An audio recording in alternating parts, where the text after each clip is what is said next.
All right, hope you guys are doing good. We're back with another edition of KC Music Talk. Today, my guest is a vocalist here in Kansas City, Gary Gardner. How are you doing? Good to see you, Rob. Yeah, it's good to see you. I think I probably met you at a jam somewhere. I don't know where the heck that would have been. No, it would have been at the Phoenix. Probably at the Phoenix. At the Phoenix, yeah. With Millie or with no, Everett, maybe. It was Everett. Yeah, right. Everett DeVita. Long time ago. Yeah. Right. Yeah, and then I know you and I got to play, or you asked me to come play outside the, not Sandstone. Starlight, yeah, with Alan Munro, and that was really nice. Thanks for offering me the gig. And so for some people that don't know you, tell us a little bit about kind of the before times, the now, before now of what you kind of did in the music business. Well, I grew up in the Washington, D.C. area, in a little town called Cheverly, Maryland, Prince George's County, northeast of D.C., and got interested in music early on as a child. I had little shows in the neighborhood with my playmates, and I was always the producer and probably the person that was out front all the time. But they seemed to enjoy it. And then when I was 10 years old, there was a contest at a country music festival down in Warrenton, Virginia, which is just south of D.C. And the prize was 2 weeks on the Jimmy Dean radio show. And I won it. But I wasn't there for 2 weeks. I was there for 2 years because the mothers kept writing in, get the kid back on. That's awesome. That's right.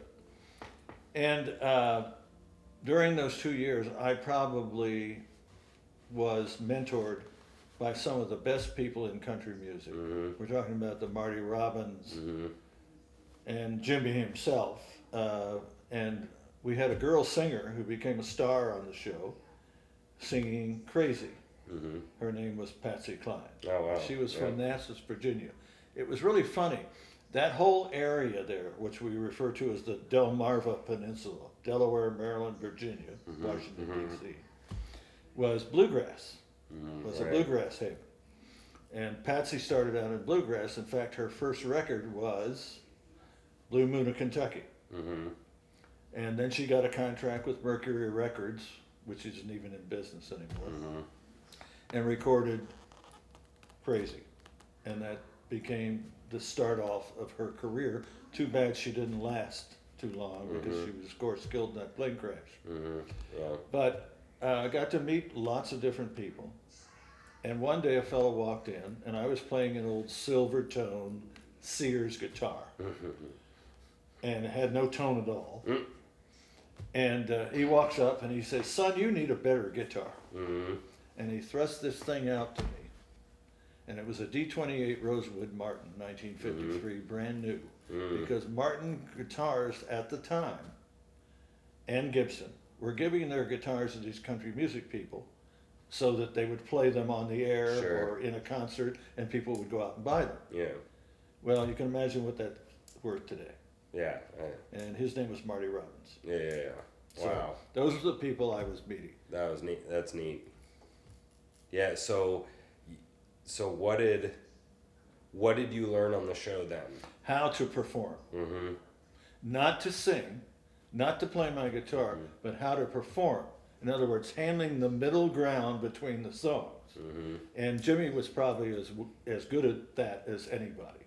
And in fact, he got so good that when he had his show on CBS later on, the Muffets were on that show. Because he was a draw. He was a draw. People liked him. He always ended the show by saying, "God bless you and everybody at your house." That was his line. Now, the people who know Jimmy Dean now think of the breakfast food. Okay, but Jimmy was a lot more than that breakfast food. Right. I get the impression every time I go watch, like, Louis Armstrong, Bing Crosby, their eyes on the audience, they're, and they're like really, really engaged. And every time I watch you, I notice that you do that, you know, and I do that very poorly, especially when I'm playing. You know, eyes closed into myself. You know, and there's moments that's okay. You know, a handful of times throughout the show, but Lonnie McFadden, we talked about him a little bit earlier before the show started. He does that fabulously. The audience focus. Yes. You know, do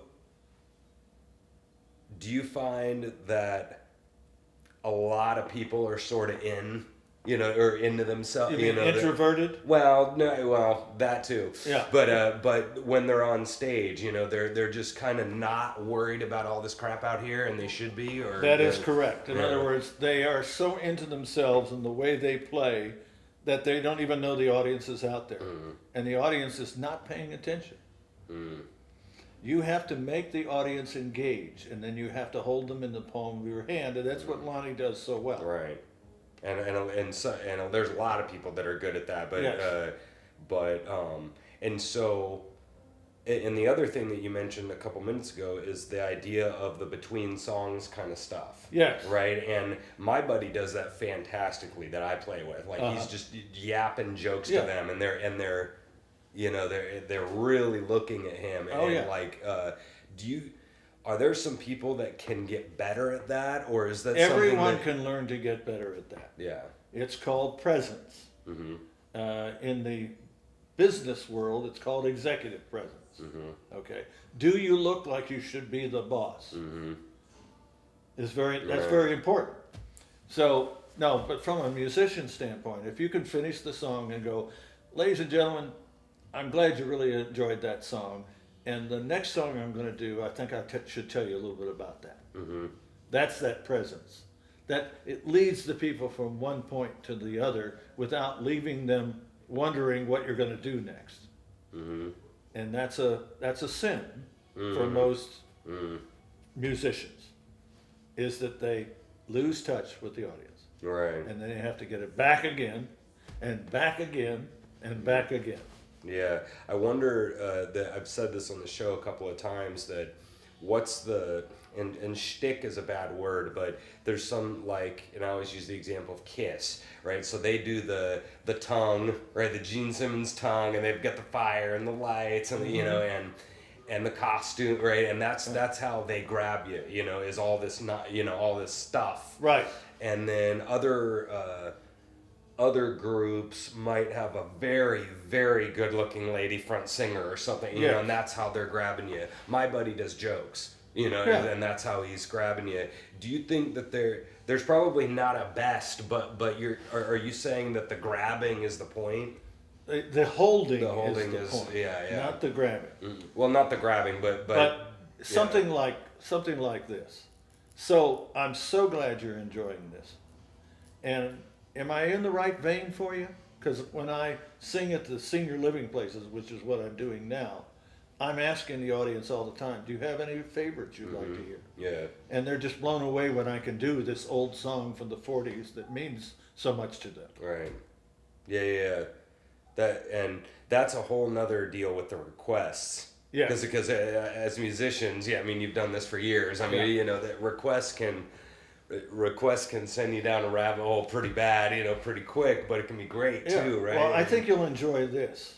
So I'll ask somebody if they have a favorite song, and they'll say, well, it really doesn't make any difference to me. Well, that's the first line of the song that I'm going to sing to them. It really don't make no difference to me what song you sing, I'll listen anyway. Mm. It's basically 8-bar blues. Right. So, and I'll use that sometimes to get that energy started with them thinking about what their favorite song was. Mm-hmm. Because their favorite song will always be something at the top of the barrel, not the bottom of the barrel. Mm-hmm. Because when they think of Frank Sinatra, they think of what song? Mm-hmm. My Way, Fly Me to the Moon, Exactly. Yeah. Not things like, I've grown accustomed to your face, even though he covered it. Yeah, right. Yeah. So you've done. So what was this Tony DeVita orchestra? Okay, so was that before now? Yeah. I came to Kansas City in 1978 as a director of sales for the Convention and Visitors Bureau. which is now known as Visit KC, and was living downtown at the Mulebach Hotel before my family moved down. Well, I don't know if you know anything about downtown Kansas City at that time, but there was only one other place to eat besides the hotel at night, Italian Gardens. And so I would gravitate over to Italian Gardens, and I got to having a conversation with Mrs. Lipari, who was the lady on the desk where you pay your bill. And she's asking me about my background and everything, and the music came up. And she goes, "Carl, get over here." Carl DiCapo. And so he came over, and I started singing on weekends, Friday and Saturday night, with my guitar, strolling the restaurant, asking the people what they'd like to hear. One evening, Tony DePardo and Dodie, his wife, came in for dinner. And there was a family table at the front of the restaurant where his special guests would sit. And so he had them sitting there, and he waves me over. And I said, "Yeah." And she said, can you sing our theme song? I said, "What do you mean your theme song?" I didn't know anything about Tony DePardo Orchestra or anything like that, or his playing with the Chiefs or any of that type. But, so I said, "What would you like to hear?" She says, "We'll play our theme song." And I said, "You'll have to give me the title, because I just got to Kansas City." And she said, "Chip's Sentimental Journey." And I went, "Do-do-do-do, gonna take a sentimental journey." And she elbows Tony in the gut, and he says, "You can't let this vocalist get away." And I spent 25 years as his boy singer. Wow. And that's how I got started in Kansas City as a musician. Wow, that's really neat. And were you saying that you were the guy that was kind of the front for that group, right? Yes, I would introduce him. Let's say we were playing out at John Knox Village at the Pavilion for a tea dance. And I'd come on and say, "Ladies and gentlemen, welcome to the tea dance at the Pavilion. The music today is by the Tony DePardo Organization, and now, ladies and gentlemen, Mr. Music of Kansas City, Tony DePardo." Dun, dun, dun, dun, dun, dun. He'd come out. Right. Yeah. And he loved it. But he would always ask me, "So how are you going to introduce me?" I said, "Tony, if I tell you, you know I'm going to change it." Because it's moment. Yeah. That's really but neat. He got to the point where he liked that. So that's really neat.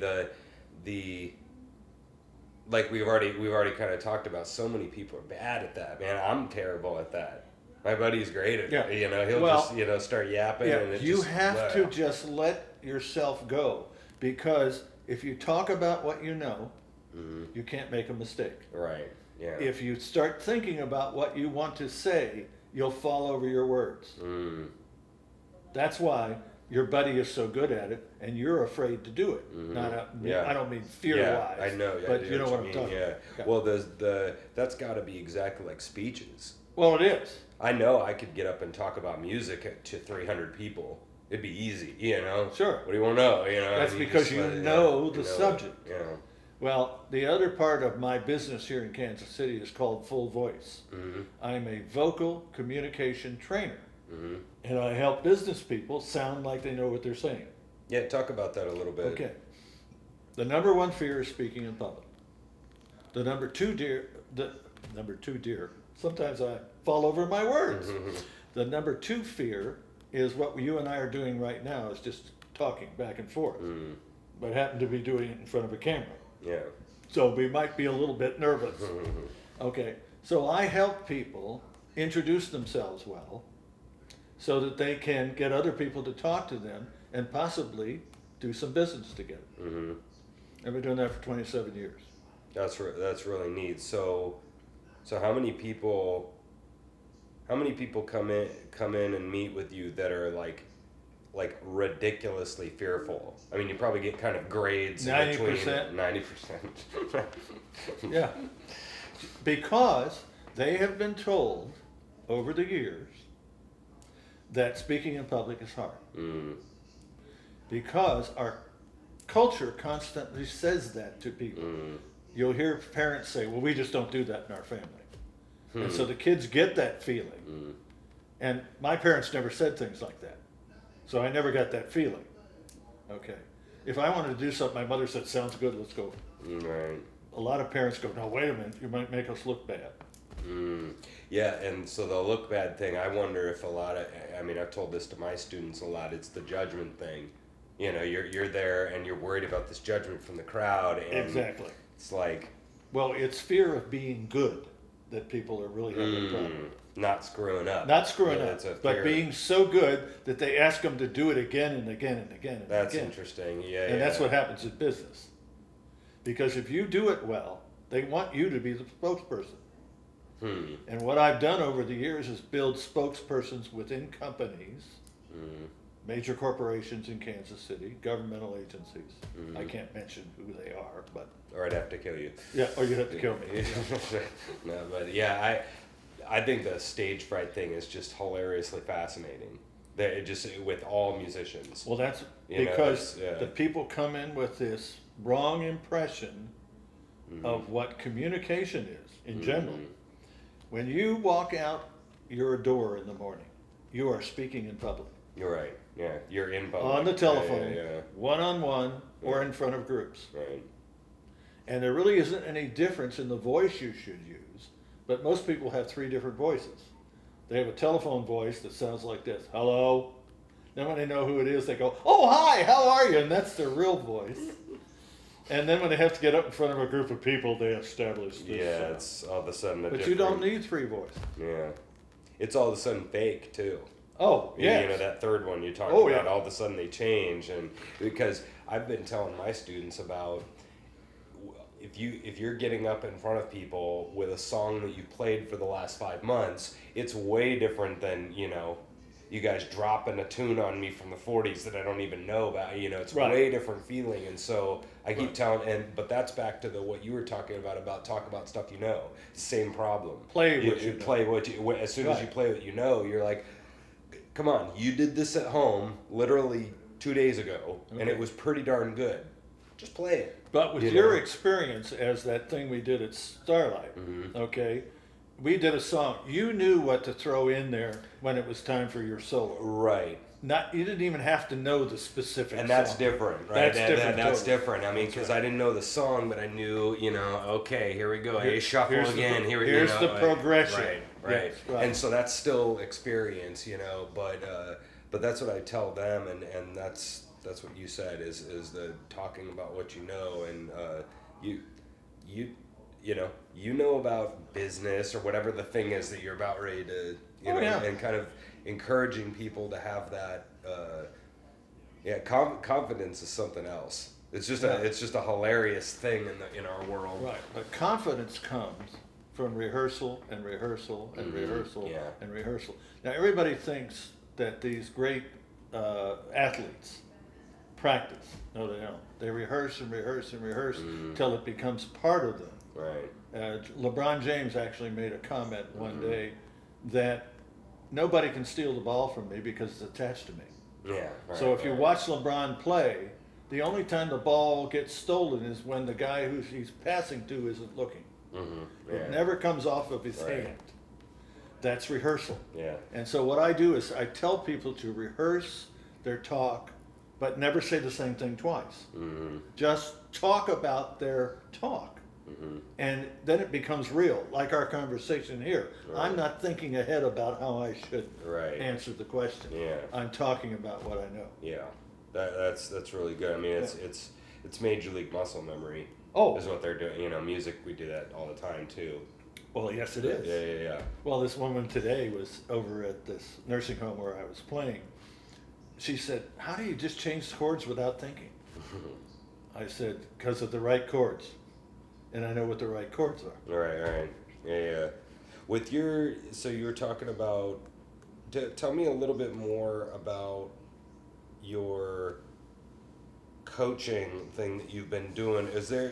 So you were saying before the show that, what's a common thing that happens when they come in? I mean, is it really the fear? Like you said, is that probably the most common I have to thing? determine what the fear is. Right. Not fear in general. Right. In other words, I'll ask the person, what is it that bothers you most when you have to be up in front? Well, I worry about forgetting what I'm going to say. I said, well, that's the problem. You're thinking too much. So we will talk about how we can do that a little bit during what I call the free hour of vocal assessment to make it cool. All right. And at the end of that hour, they know what I can do to help them. Then it's up to them to make the decision whether or not they want to work with me or not. Right. And what happens is that most of the people I get as clients are not those people who came in for the free hour. It's somebody they told the story about, who, because they had the money, called me back and said, I was talking to John Jameson the other day, and he said that you could help me. Well, who are you? Oh, I'm the president of whatever. Yeah, well, you got to diagnose. Oh yeah. What their problem is first, and do you get like? So here's a teaching thing: is that a lot of times in my business with these kids is that they like music, but the parents sort of making them, and the kid sometimes, really wants it. Yeah, I suck at this. I want to get way better, and they have the self-motivation. Yes. Yours is probably different because you're getting quite a few adults, I would imagine, because The majority of people right. I work with are adults. Yeah, so do you get the impression that when people come to you, they really actually do want the advice? Or what? How They hope they want the advice.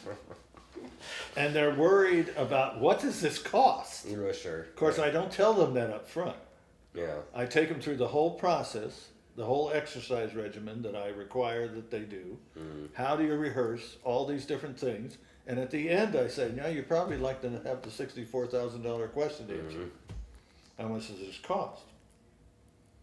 And it's not cheap. Yeah. Because I'm working with professionals, okay? And I'm saying, but you have no decision to make today. They know that when they come in. They don't have to make a decision to work with me. Right. That takes the onus off of them. Yeah. Sometimes when they hear the price, they're a little bit shook up. Sure. But we have to be reasonable with this. If it has value, it has worth. It's just like I tell the people at the senior living places. The reason this is my price is that I bring you real value. I make your residents feel good.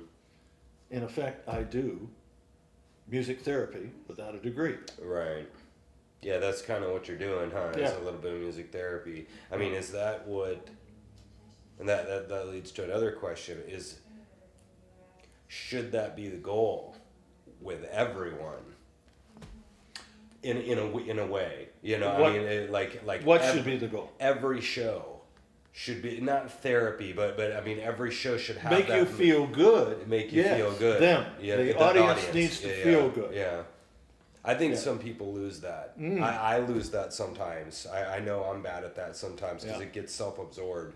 Look at this line. Yeah. Well, here's another thing I do when I go to the senior places. As I'm setting up, once I get all set up, because I've got my guitar and everything to unpack and that type of thing, is I'll walk around to the people who are waiting to be entertained and introduce myself. And I'll say, so what kind of music do you like? That sets my whole show. I don't see that happening very often. Well, country and western. Well, country and western, yeah, but we play both kinds. Yeah, Country, country and western. Yes. Anyways, I love that. That's my favorite line from the Blues Brothers. I love that line. Tell me a little bit more about your Sinatra show that you were talking about.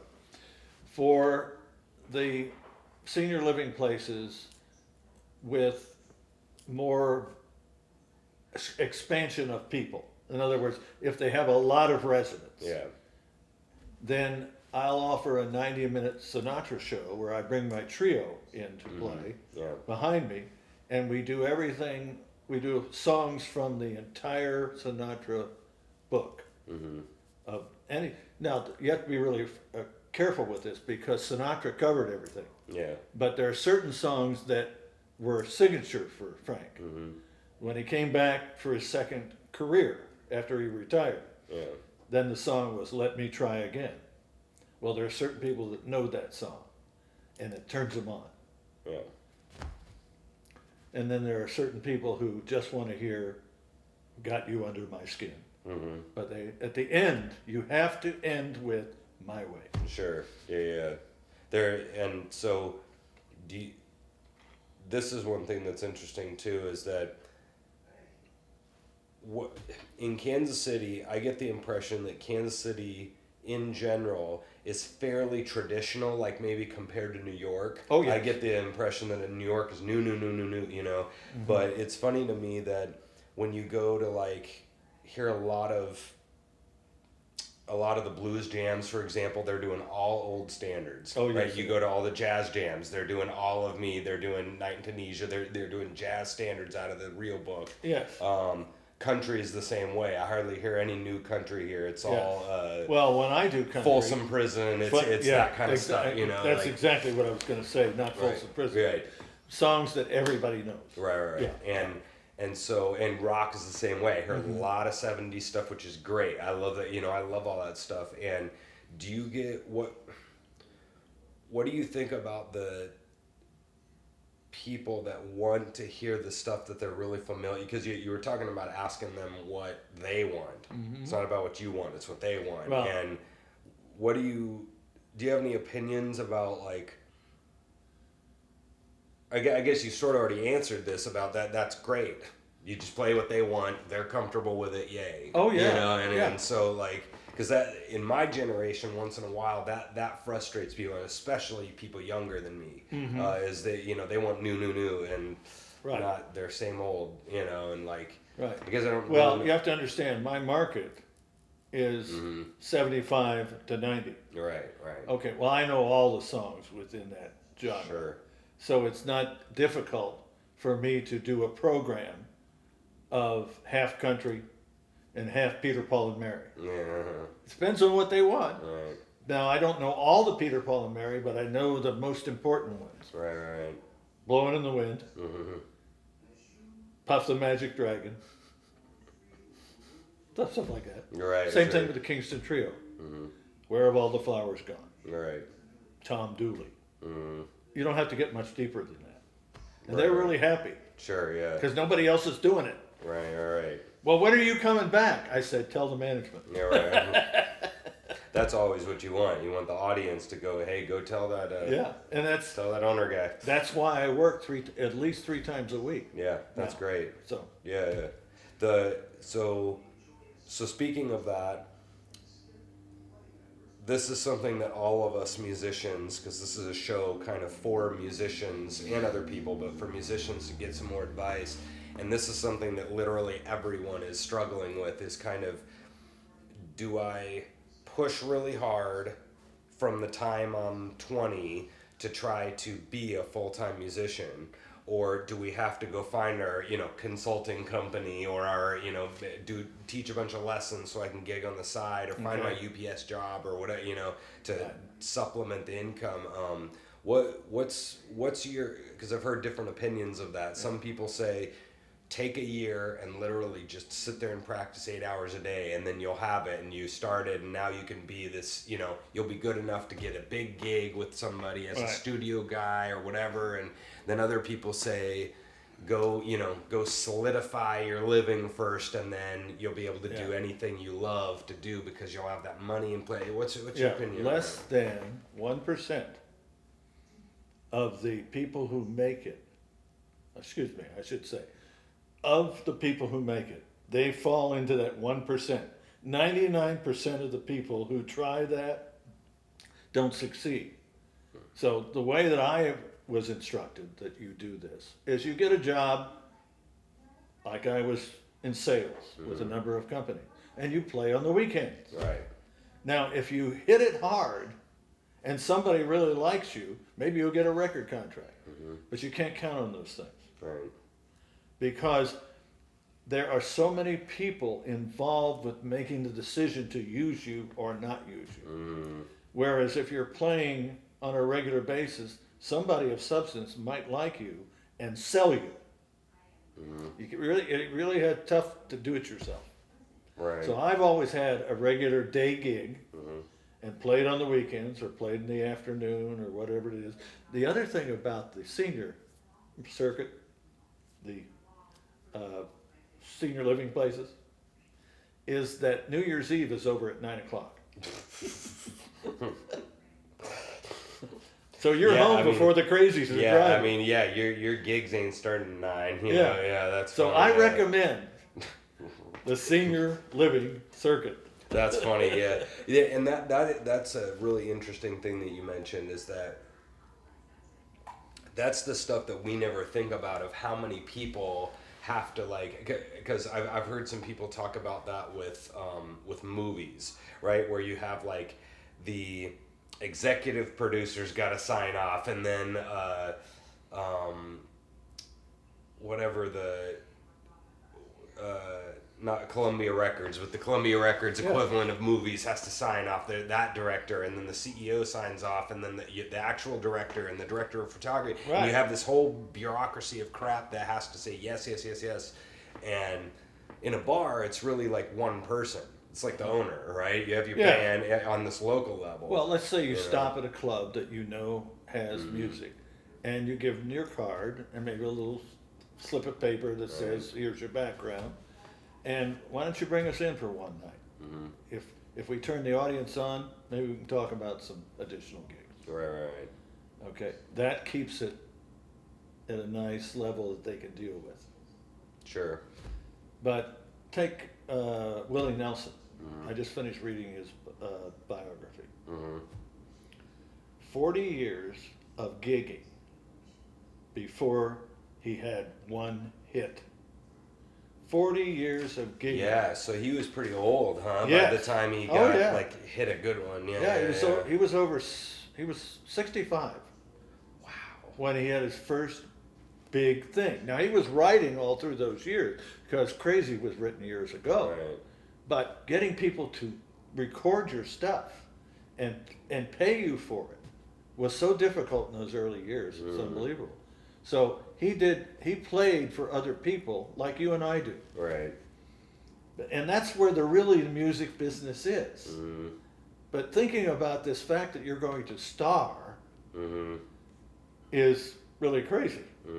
Because my wife used to tell me I wanted to be a star. I said, no, I want to be known as somebody who can do this kind of stuff. Right. That's much more important. Yeah, it's a different deal too. And then when I got the Pardo gig, then I was a star in Kansas City. Right.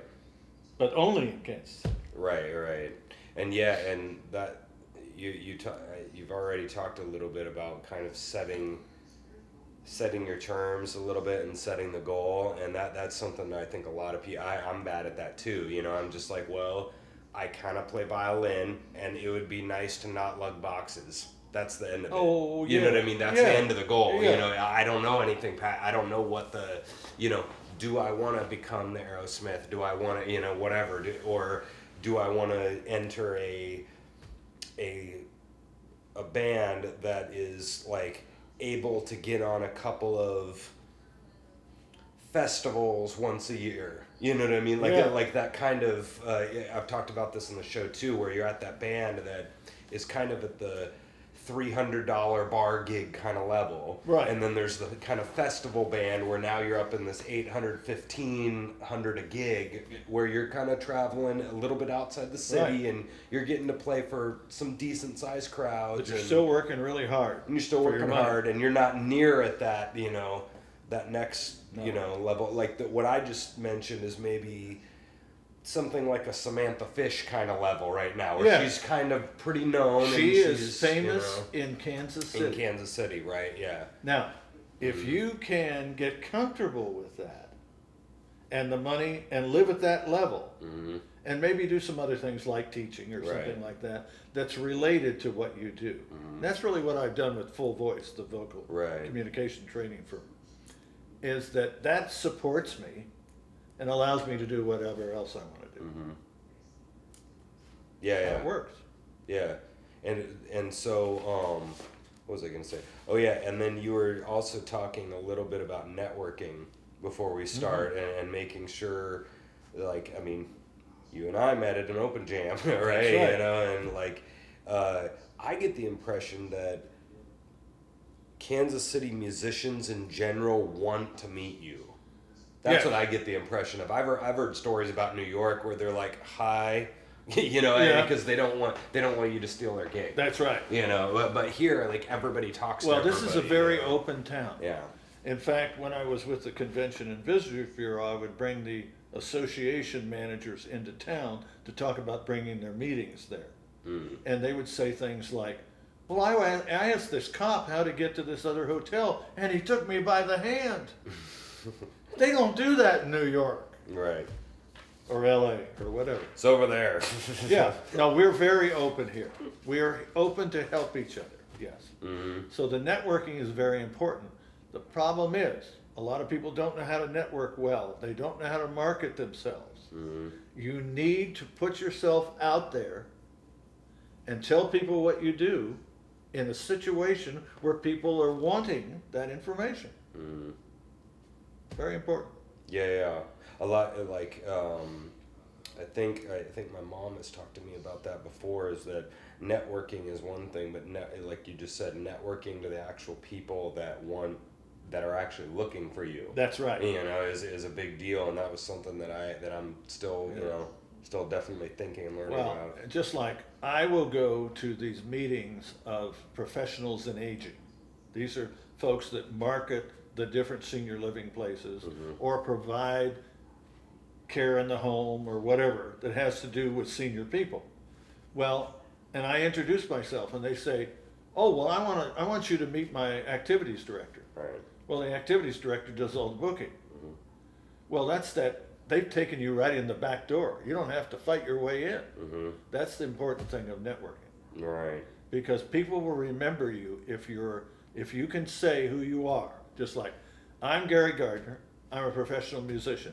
I'm a singing entertainer. Mm-hmm. My slogan, that's not true. Not my slogan. But people say that I'm the senior living heartthrob. Yeah. Something like that.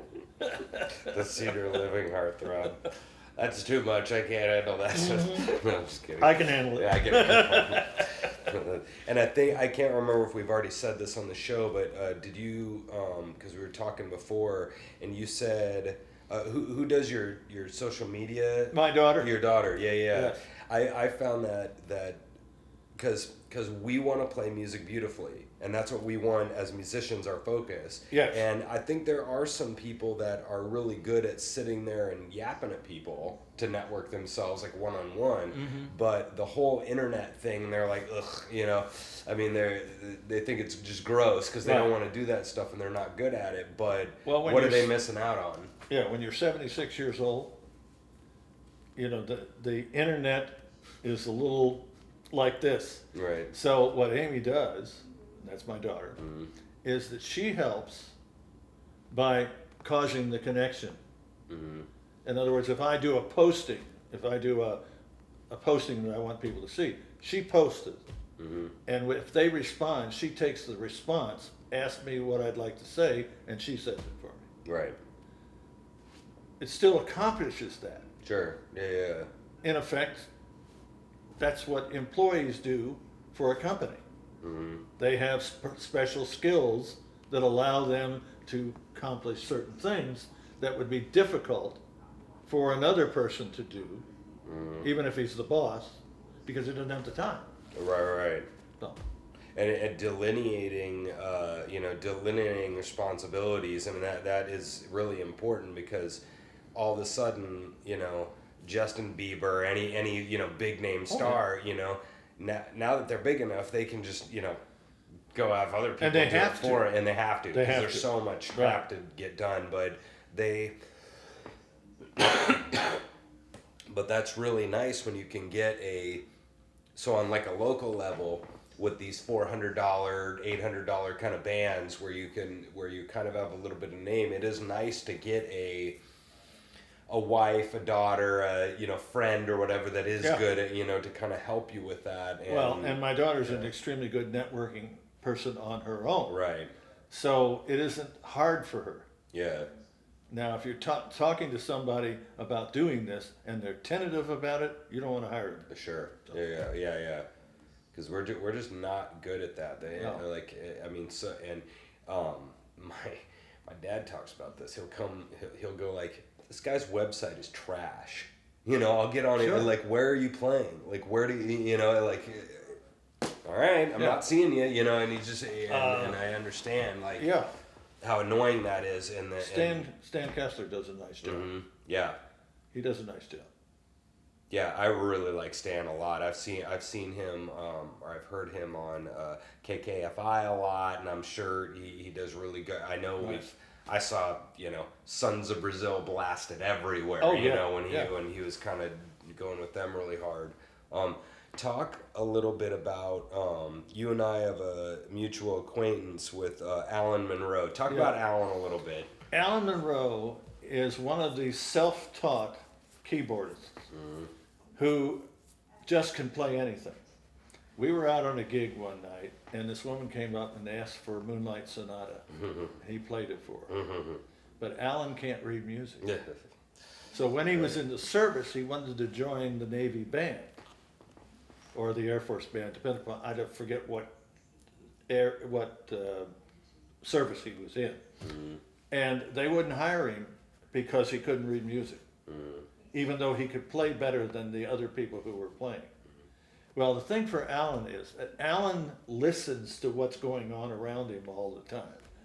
And he can tell how to arrange the piece of music that you're doing at that time for the audience. He picks up these things. It's just phenomenal.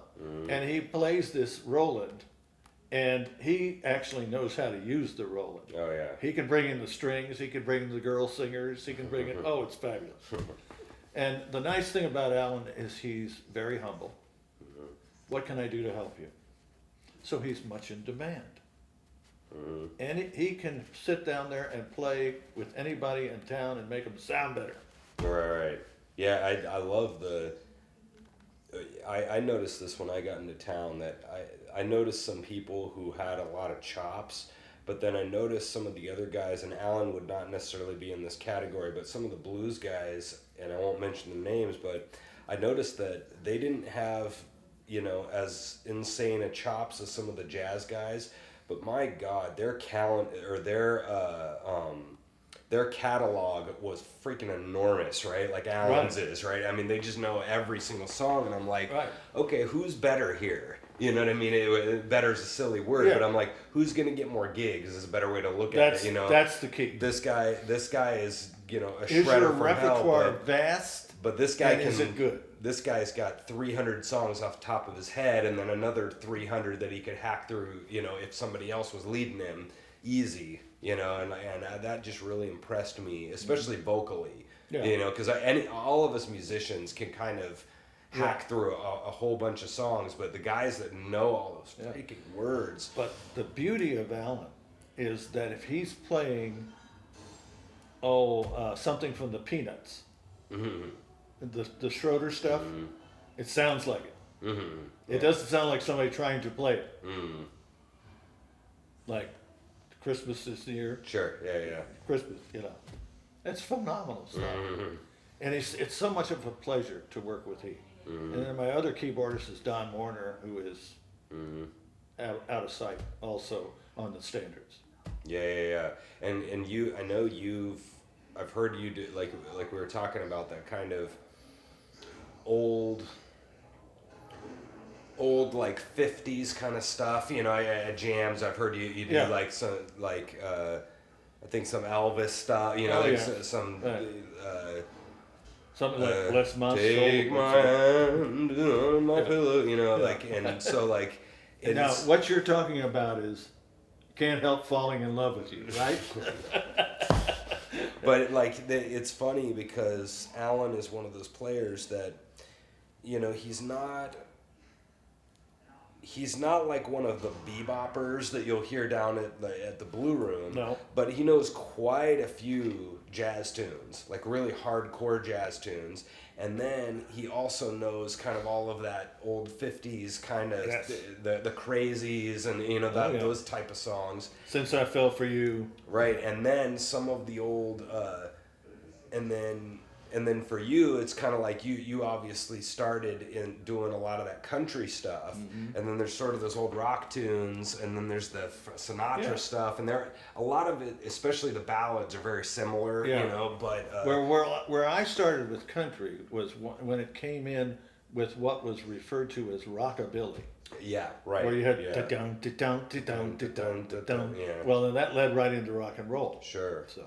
Yeah. I find that that's really useful, and we've talked about this on the show a lot too, is the guys that sort of that hyper specialize, or the guys maybe like Alan that have just over the last for the last 50 years of playing have gotten pretty broad with their abilities. And I think that was one thing that I at the beginning was frustrated with myself, because like I wasn't able to do anything really, really great, but when somebody throws a Take the A Train, I can kind of handle it. Sure. And then they throw me a country tune, and I can kind of sound pretty country. And then Ramblin' Man, rock. One of the songs we did at Starlight was For the Good Times. Right, For the Good Times. Okay, you were filling the entire time. Right. Because you could feel the progression. Yeah. Right. And that's a talent. Yeah, well, it's a talent for people to do that. And I guess the question that I'm asking is what, because I guess I'm saying that I admire Alan and these other people that have a very, very broad range of stuff. Now he's only doing two things, singing and then keyboard. There's a lot of guys that kind of learn 19 instruments, and they're kind of crappy on all of them. And that's kind of the problem with the broadness is kind of what I'm trying to ask, I guess, is like what do you think about people like specializing as opposed to broadening yourself? Well, what's your opinion? Are you talking about specializing like Alan does it? Well, yeah. See, he does and he doesn't, right? I mean, That's he specializes because he only plays one instrument first of all, and then he doesn't play literally everything. If you can narrow everything. your focus on anything you're doing, you're going to be that much better. Sure. The broader you get, the more you are multitasking. Right. And as you and I both know, multitasking does not pay off on the long run. So to narrow that scope is much, much better. Yeah, because it's like two sides of the same coin. I mean, somebody like an Alan he's focusing because he's talked to this kind of handful of people in town that are doing a lot of similar type stuff. But for example, there's other guys that are blues guys, and they've specialized on their harmonica 3/4 chord blues tunes, and then that's it. Plus, they sound like every other harmonica player too. Yeah, and there's even some jazz guys in town that have gotten really good at that kind of bebop-y, Latin, a tiny bit of funky stuff, but swing Latin, ballad funk, but they hyper focus on jazz because they're like, screw that other stuff. I don't want to do that. I want to do this. And so... But that's not what I meant by narrowing your focus. What I meant by narrowing your focus is, what are you going after? Not necessarily this particular type of music. What kind of crowd are you going after? Work that crowd, expand from there. So you decided you're 75 to 90 you were talking about, and then you broaden this out to what they like. That's exactly right. I got you. Yeah. Yeah, with our band, for example, my buddy was like, man, we gotta get more like 25 to 35 in here, and I'm like, well, we're doing. Are they gonna buy this or not? We're doing Eagles and Doobie Brothers, and we do it really well, and that's our thing. 70s, 70s music. I'm like, and maybe then as a new music comes in that's similar to what you're doing, you expand to that. Yeah. And it opens your scope, but you're still shooting for that particular area. Yeah, that's interesting. Yeah, that's cool, man. I don't know. We're probably wrapping up. What else you got? What else you thinking about right now? I'd like a little more water. A little more water. You're running out. Running out. What do you? Okay, last question. Good. Tell me a really crazy moment in the music business you've had, or your best gig you've had, or the most horrible gig, and you learned something from it, or like best gig. Like a gig story. Tell me a gig story. Oh wow, there's so many. Well, I think when I started playing with Tony's orchestra, I was very tentative because I had not worked in big band before. And luckily, the keyboardist was Carol. Isn't this terrible? You'll lose your mind. Carol Lewis. Dr. Carol Lewis from the Raytown School District. He was the arranger, and he was into jazz education. He could put together a chart that made me sound good. And then I got the courage to do more and more of it. And then we could do it, I could do any song, and we just bring a trombone or a trumpet in or something like that. And that made it all easy. But that was very difficult at the beginning. Oh, really? Yeah. Yeah, what was it, just the confidence? It was the lack of experience working with big band. Because you'll be singing and they'll go, ta-ta, and if you're not ready for that, it takes you off your... Yeah. Is it, what was it, the staying, the kind of listen but block it kind of thing, you know, like that we all have to do? I had to listen for the melody, not the background. Now, everybody's played in a small group. Right. And was that like a regular sized big band with you know, 12, 13 4 and then you have the rhythm, four trumpets, 4 trombones, 5 saxes. Rhythm section, etc. Right. Yeah, because that's a tricky thing. I deal with that with students all the time, especially when we're doing by ourselves, because most of them are an orchestra, you know, so they're used to playing with a big group, but when we get into quartet, you know, or a duet kind of situations, I'm like, you've got to listen, but you've got to completely like go tunnel vision in a weird way, you know, like what you're saying. It's if I'm singing the melody, I can't listen to the harmony. Yeah, right. But it's all part and parcel of the same thing. Without it, it doesn't sound as good. Right. So you have to get used to both ends of that. Right. But I love the harmony now. Oh, sure. Yeah. I mean, singing with some, you know, 2 or 3 part harmony is really fun. Yeah. Like, so you're listening to more rhythm then? Yes. Is sort of what you're listening for and blocking the... Right. I'll give you an example. When I sing with Mama Ray on a Saturday afternoon over at BB's, and we'll sometimes do what we call the triad instead of the duet. Right. It'll be Mama and Alan and I'll sing. Well, you have to listen to one another. And the lead, which I'm usually doing the lead, we'll be doing something like a Righteous Brothers tune or something like that. You really have to listen. But then as you listen, you are enjoying it more and more and more, and it's coming together, and the audience is going like this. They're really getting it. It's fabulous. Right. Yeah, and I've noticed that with my band. I've been doing a lot of background singing with my band, and I'm usually kind of the bass voice, and now that we've gotten our drummer and he's going up, you know, so we've got middle, high, low, and it's, you're right. I mean, you've kind of got to, you know, you can kind of feel, you know, once you start singing a lot, and I'm not quite where somebody else is, like my grandfather who sang for 60 years, you know, where he can feel if he's in tune or not. Oh, yeah. You know, just like now, I can definitely feel if I'm third finger. I mean, I don't even have to look or know. I know I'm in tune. Of course. You know, and but with singing... But see, that's the knowing that I was talking about earlier. Yeah. When you play from your knowing, or sing from your knowing, or talk from your knowing, you are grounded. Right. And your awareness knows that you're there. You don't have to think anymore. Right. And that's where I know what you mean about the kind of blocking out the other, you know, the person going up the third, because you're like, oh no, that's his note, you know, and if you're not used to your note, you start singing his, you know, and stuff, and like, or going, and all of a sudden you realize, oh no, I'm on melody right now, you know, I just sang melody, stop it. That's right. That's right. That's a bad Rob. Yeah. No, well, cool, man. One more time,